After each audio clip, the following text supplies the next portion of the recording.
you have less money than Elon, you should probably watch out. You can make a swarm of assassin drones for very little money. You're a super villain. That's what a super villain does. What are his real intentions? Yeah, and why does he refuse to talk about his personal life? Like, what's he hiding? He's going to be building a very big plant in the United States. He has to, because we help him, so he has to help us. Even the most golden among us, I mean, they have stellar careers. But if you look at the other areas of their lives, you'll see where their demons manifest themselves. Why do so many people say he's evil? Isn't he? What are you talking about? He's literally saving humankind. Oh, come on. Is it true that you are evil? No, I am not the evil. I just misunderstood. What the hell do you make of someone like that? What did he do? He made an electric car. It's basically impossible. And then he built a bloody rocket that you could reuse, which was impossible. And then he put one of his cars on top of the rocket and he shot it up into space. Okay, we need to get to the bottom of who Elon Musk really is. Okay, so when did it all start? It's not when or where, but who. It starts with the world's oldest supermodel. Her name is May, like the month, but with an E at the end. Thanks for spelling my name, Elon. It says May Haldeman immigrated from Canada to South Africa in 1950. 20 years later, she married Elon Musk, and a year after that, in 1971, Elon was born. Yeah, he always was very curious, and when he started reading, anything he read, he memorized. I mean, he knew exactly what he'd read. I thought I was insane. Why'd you think you were insane? Because it was clear that other people did not. Their mind wasn't exploding with ideas. They wouldn't understand you? I hope they wouldn't find out, because they might put me away or something. You thought that? For a second, yes. He hated going to school because the other kids liked to follow him home and they would throw soda cans at his head. Wasn't his parents' marriage tumultuous? Yeah, Errol was allegedly abusive. Allegedly. Did you suffer that kind of abuse? Yes. You know, there was a saying in South Africa, when you get divorced, you stop falling in the shower. Because every time you have a scene with bruises, you said you fell in the shower. Elon never talks about his father. Why is that? Whenever the topic of Errol arrives, members of Elon's family clam up. They're in agreement that he is not a pleasant man to be around. It was not a happy childhood. My father has serious issues. So he sought refuge in computer games, which got him into coding. He made a space-themed video game called Blaster. What did video games do for you? And they made me want to learn how to program computers. Because then I thought, well, I could make my own games. You get to control something. Yeah, you can construct a little universe. When I was in high school, we called them geeks. And it was not a compliment. What is a geek? Somebody who is obsessed with learning something, mastering a skill set or a body of knowledge, and would rather do that than develop social skills. I think on Wikipedia it says that I was inspired by my father in terms of technology. This is actually not true. I think that needs to be corrected. He's somewhat of a Luddite, actually, in many respects, and particularly computers. He didn't want to buy a computer and refused to use computers and said they would never amount to anything. As far as role models, Neil Armstrong was one of his heroes. That's one small step for man, one giant leap for mankind. Do you think, from your knowledge of the moon, having been there, that it is going to be possible in the foreseeable future to set up scientific bases there on anything like a large scale? Oh, I'm quite certain that we'll have such bases in our lifetime. That, right there, that's what gave Elon his purpose. when I was growing up, I'd read lots of books, and they were very often set in the United States. It seemed like a lot of new technology was being developed in the United States, so I thought, okay, I really want to work on new technology, so I want to get to Silicon Valley.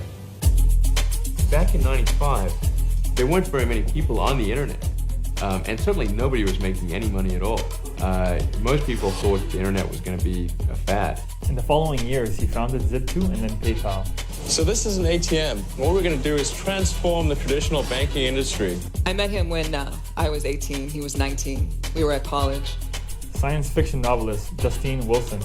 My fear is that we become spoiled brats, that we lose a sense of appreciation and perspective. How many kids did they have? 6. I'm only counting 5. I had a son who died at 10 weeks. It was called a SIDS-related incident. And I went to Burning Man, I think 6 times after that happened. And I had a ritual I would do.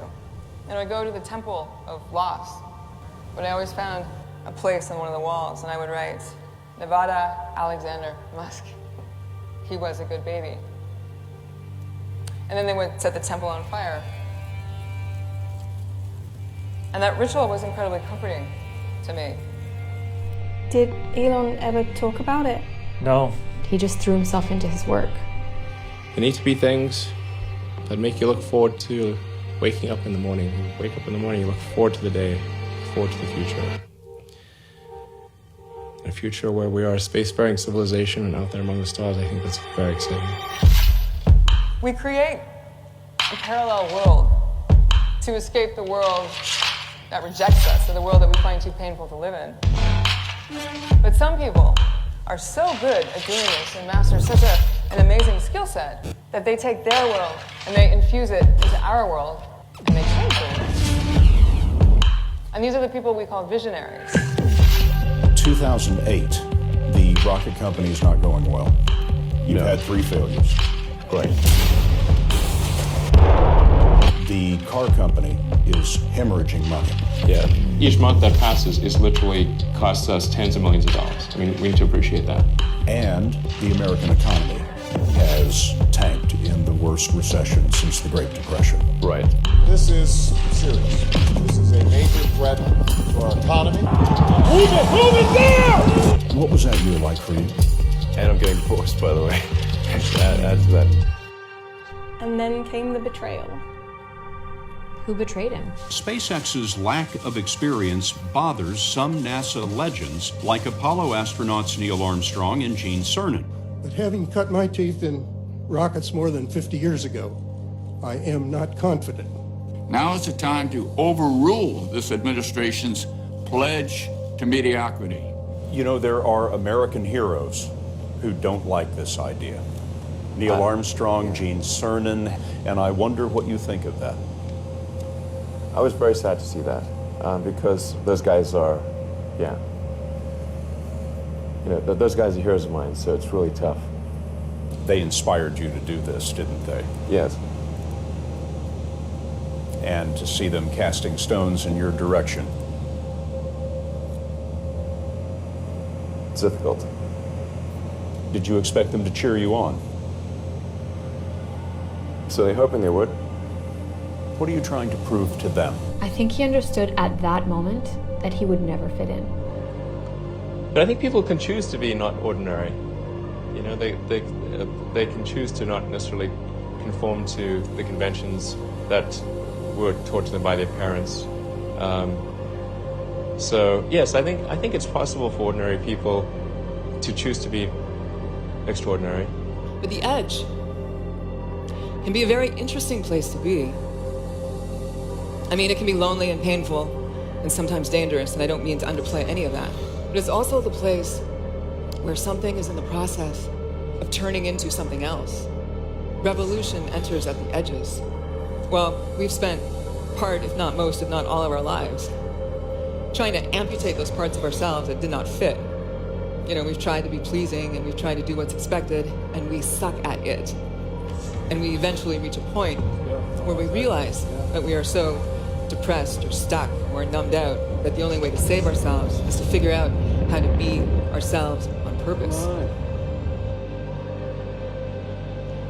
Before we call these people visionaries, this is bad. Before they have that kind of success, we have other words for them. We call them, you know, geek or outsider, socially awkward, weird, a little different, odd one out. When critics say you can't do this, your answer to them is, we've done it.